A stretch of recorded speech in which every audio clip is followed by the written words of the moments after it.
Good morning, Magic. I'm Gavin Verhey from Wizards of the Coast. And today I have on a very, very special guest who I'm so excited is going to get the chance to talk with all of you about some pretty cool developments in Strixhaven for White. And that is the White Council of Colors member, Ari Nieh. Welcome to the show, Ari. Hi, Gavin. Thanks for having me. I'm super excited to talk to people about stuff we're trying out in White and what they can look forward to in the future. So before we get into White, though, I am curious, Ari, what's your background? Like, how did you start playing Magic? How did you come to Wizards? Because you have quite an interesting story there. Yeah, so I started playing Magic during Fallen Empires, which was back in high school. Don't do the math there. That's embarrassing. So I played Magic off and on for many years. I got into Magic design actually during the second Great Designer Search, the one Ethan Fleischer won, because that had a community component where like just random people on the internet would design cards and post them on a wiki for the competitors to use.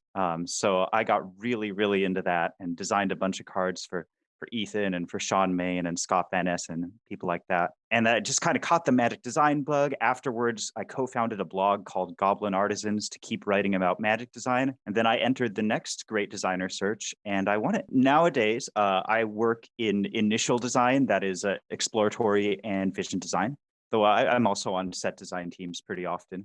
So my main job is kind of like being a miniature Mark Rosewater. Like I'm coming up with new mechanics, I'm defining new set structures and inventing neat cycles and stuff like that. Right. So the distinction is kind of there's vision design and set design, right? And the vision design is like blank slate. What are we doing with this set? What are ideas that we have? Let's craft truly the vision of what it's going to be. And then set design kind of takes those pieces and makes a full set out of it, right? So they finish making all the new cards if the file's not full. They'll really take it and run with it. And so you are there with Rosewater helping craft these sets from the get-go. And Strixhaven was one of the first that you got to work on, right? Yes. Strixhaven, like when I came in the building, I think Strixhaven was the very first thing I worked on.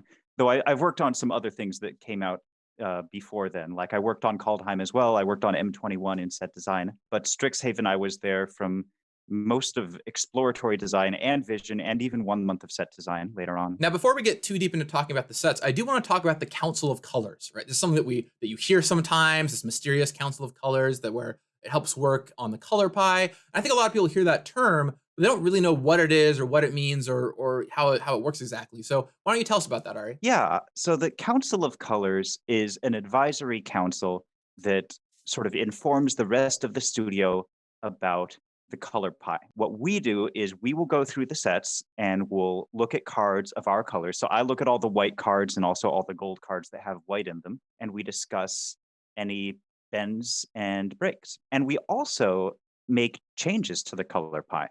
Like we decide, hey, maybe this isn't a break after all. Maybe white needs a bunch more card draw. So do you determine like the power levels for the cards and like help advise the set leads in that way? Or how exactly does power and color pie relate to each other? One thing people tend to assume is that the Council of Colors exists to make sure each color is equally strong. But the relative strengths of colors in competitive Magic has less to do with access to specific effects as it does with the power level of individual cards or the rates that we put on those effects. What our job is, like the vision we're supposed to keep in mind for what the color pie ought to be, is that it's to create diversity of gameplay experiences. So Ari, who all is working on White? Like there's you, of course, but who else in R&D and Studio X is involved? So I would say that it's a studio-wide effort. And I think as the White Council rep, I've been sort of the public face of it. But that doesn't mean that I'm the one designing all these white cards and putting them in sets and coming up with all these new ideas. That's things that absolutely everyone is working on. And I'm merely sort of the informational hub that sort of collects that information. Yeah, and in fact, one of the entire studio goals for last year was to work on the white color pie. So we were all very much focused on making it happen. But it was, I do want to put credit where credit is due. Ari has done a lot of fantastic work on exploring this space. So thank you, Ari, for that. Now, with White in particular, and we'll get into Strixhaven White cards here in a second, but with White in particular, you have been doing fantastic work at really helping evolve White Colors Pie. We've seen a few cards in Strixhaven and Commander 2021 that are some of the first seeds of this, which we talked about in a previous video. How does that process come about? Like, how do you go about finding new ideas and talking them through with the council and then getting them into Magic sets? Right. So first, it comes with diagnosis, right? Like the most important thing is to listen to the feedback of playtesters, listen to the feedback of Magic players, and figure out, okay, where are the pain points? Where are the problems? We had to do some soul searching about card draw and ramp, which are just two very fundamental pieces of commander strategy, especially at higher power levels, and ask ourselves some question about, all right, well, if white needs more card draw, how do we do it? If white needs more ramp, how do we do it? But the other thing we do is we try to think of entirely new space. We think, okay, what are things within white philosophy that would create some kind of mechanical effect that's novel, that's interesting, that creates new gameplay that doesn't duplicate something another color is already doing, that flavorfully feels white, mechanically fits in with what white wants to do. There's a bunch of cards we've made in the past that sort of encroached a little on white space just because white has a very wide range of effects and therefore a lot of overlaps. And so we're always talking about how can we distinguish them better? How can we decide, oh, this card that makes a ton of 1/1s and that's all it does, that should have been white instead of green. How do we draw those lines? Yeah, I know myself personally, I've identified a few cards that we've changed into white, especially since this discussion started happening. So it makes me really happy to know that we're making this happen and that we really are trying to find space for white and not let other colors bleed into it. And you'll see some more of that in the future as we continue making cards and sets. But for today, we're going to focus on Strixhaven. So to kick it off, I'd love to talk about some of these designs that explore this old space in kind of new ways. And I'd like to start off by talking about one that is quite popular, and that is Archaeomancer's Map. Yeah, Archaeomancer's Map, really cool card for, it's going to get you 2 lands and very possibly put them onto the battlefield pretty quickly and also give you a chance to ramp in the future as long as someone else is ahead of you. And this is not novel space, right? Every color can get basic lands of their type from the library. And this catch-up ramp clause, we used that before, like most recently on Keeper of the Accord from Commander Legends, another cool card that lets you catch up if someone else is ahead on lands. I really like the flavor of this effect in white because it's enforcing fairness. It's like, oh, you're ahead. Why don't we make things more fair? And, I'll come up to your level. The other thing I think is important about Archaeomancer's Map is like it still does something even if you're ahead on lands, or even if you already have a Keeper of the Accord in place, so you don't need to catch up on lands, like it's still getting you 2 lands. So you're never, you're still getting a 2-for-1 on cards, no matter what you do. Very nice. So Archaeomancer's Map, certainly one of the big ones. But now let's talk about another one that has generated plenty of discussion, and that is monologue text. So the first time we saw something that was, kind of 2 takes on different elements brought together, this only has 1 ability, but it's still a thing we've seen before in a new package. Talk to us about this. Yeah, so this kind of taxing effect we've seen before, and even the art has a pretty strong resemblance to Smothering Tithe, right? So I'm going to set a rule, and if my opponent breaks that rule, then I get to make a treasure. What sets this design apart from Smothering Tithe a bit is that it's less likely to get you targeted and beaten up early because you're not constantly asking people, do you pay the 2? Not that anyone has ever paid the 2 for Smothering Tithe, Ari. I mean, let's be real here. They haven't. It's a different kind of effect, but it's also interesting because it scales well against more powerful decks, right? Like the more your opponents are casting 2 spells in a turn, the more they're popping off, the more treasure you get. So it's kind of, self-balancing in that way. Now, something you've told me in the past, Ari, is there's kind of this philosophy around white rule setting where anything that white could set a rule for, it could also have a version of that allows you to draw a card or potentially make a treasure. And is this an example of one of those cards? Yes, exactly. Well, that was one of the things we decided quite some time ago. I think even before I was the white rep, that if we would allow you to set that rule. We will also allow you to set that rule, but the opponent can break it and you get a card. It's strictly weaker if you want to think about it that way, but not really in a multiplayer game, right? Absolutely. And there's some, once again, can't say too much yet, but there's some fun designs in that space, certainly coming up in the future. So third up, and playing in a space that we've seen a little bit before, is a card that has generated a lot of discussion, and that is Secret Rendezvous. So Ari, talk to us about this card a little bit, and then I might have a couple follow-up questions. Yeah, so symmetric draw, that's something we've experimented with before on cards like Farsight Adept from Zendikar. And, this card's just a much more extreme version of that, right? Because you're getting 3 cards each for you and another player. I think how much you're going to get out of this card depends a lot on how much your commander group likes playing politics. And every group's different that way. But personally, I know I would cut a deal with anyone who offered me 3 cards for free. Yeah, this card has generated a lot of discussion. There's some players who are like, this is great. I'll play politics with it in a commander game. I'm still drawing 3 cards. Some players are like, if I cast this, I just go down a card by casting it because it nets my opponent 3 cards and I only get, 3 cards back for casting my spell. Why would I do this? And, I think this is one of the many things we're trying for white card draw, right? We have a wide range of things that we're trying out in the future for white card draw. And this is one avenue that we're going down, and we'll see how it's received. And if players like it, maybe we'll do more of it. And if they don't, maybe you won't see as much of it, right? Yeah, and the other thing I'd say about this is that it speaks very much to the diversity of our player base. So like a card that makes no sense to some people might be loved by other people. I think that that's part of the fun of new sets coming out, is evaluating them, and like players should have that fun, and that that argument that's fun and exciting, even if it seems contentious. So now, those are some cards that have played in spaces you've seen a little bit before. Now I want to talk about some stuff that you really haven't seen before. And this is really exciting, Ari. This is, I know, stuff you've worked really heavily on, which are brand new things White could be doing. And we're seeing almost 5 different implementations of them in this set.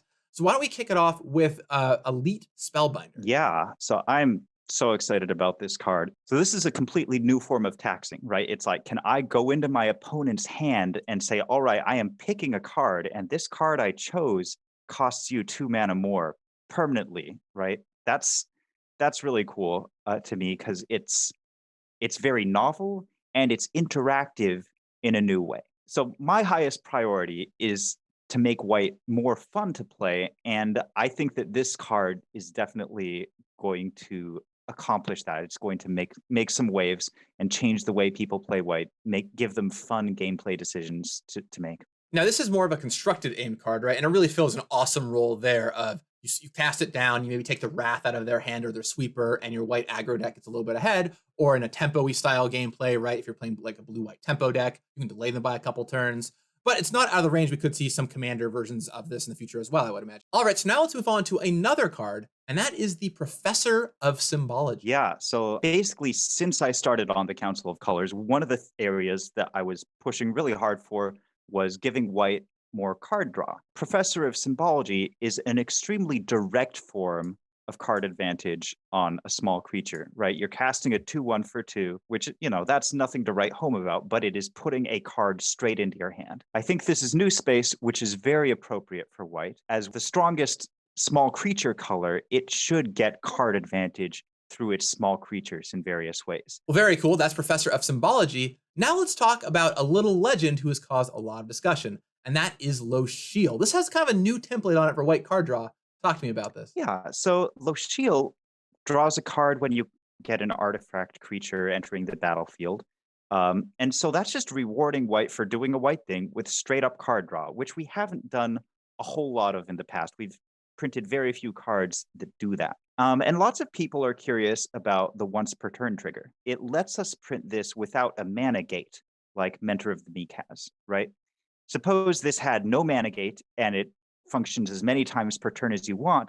Well, then what this card is telling me to do is do something dumb with Memnites and Thopter tokens, right? Like just pop off, draw 10 cards in the turn. And so that means the card is encouraging that kind of play pattern, and it probably doesn't get to cost 3 mana, right? So we're trying to put this card in a place where it does the fun thing, and you get to keep drawing cards, and you're encouraged to find ways to keep drawing a card every turn, even during your opponent's turns.